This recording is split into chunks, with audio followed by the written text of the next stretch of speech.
Hi යාළුවනේ ඔයාලට කොහොමද? මං හිතනවා ඔයාලා හැමෝම ගොඩක් හොඳින් ඉන්නවා කියලා. ST Rhythm TV නාලිකාවට ඔයාලා හැමෝම ගොඩක් ආදරෙන් පිළිගන්නවා.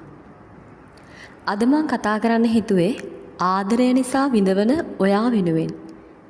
මේ ලෝකයේ තිබ්බ ලස්සනම ආදර කතාවේ හිමිකාරිනියගේ ජීවිතෙන් මට ඔයාට ඒක පැහැදිලි කරලා දෙන්න හිතුණා.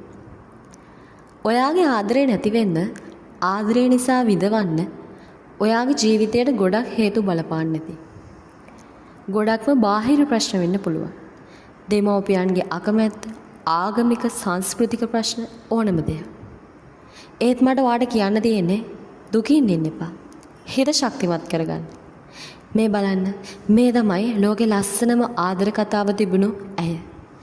ආදරය වෙනුවෙන් උපරිම කැපකිරීම කරපු අය.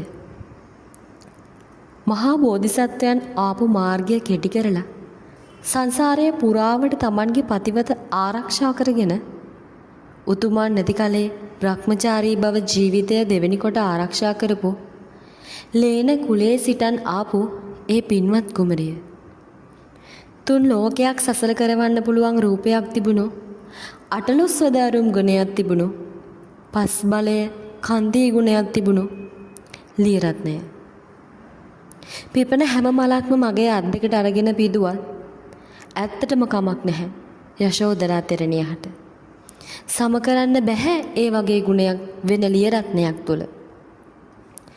මගේ හැදේ නැගෙන ගරු බුහුමන් වලට මේ වගේ අකුරු වලට කැටි කරන්න නම් බෑ. බුදුන් පුදන දෑතම අරගෙන හැමදාම වඳින්න පුළුවන් රාහුල මාතාට. ලෝකේ උතුම්ම සාමියා ලැබපු, ආදරය වෙනුවෙන් අසීරියුම් ත්‍යාගය කරපු, සසර පොරොන්දුව කඩන කරපු, වැඩිම සෙනෙහයක් ලැබපු, ඒ වගේම විරහවක් විඳපු, වැඩිම ඉවසීමෙන් කටයුතු කරපු, අවසන් භවයේ බුද්ධ පතිවෘතා වුණු ලෝක විශිෂ්ටතම ආදරවන්තිය ඇයයි. ඇයිද සංසාරේ උතුම් එක් දිනක ආදරයෙන් නික්මිලා Tamanගේ සිත නිවා දැමුවා.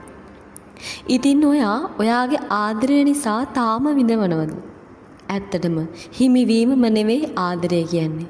කැපකිරීම, දරා ගැනීමයි ආදරය කියන්නේ.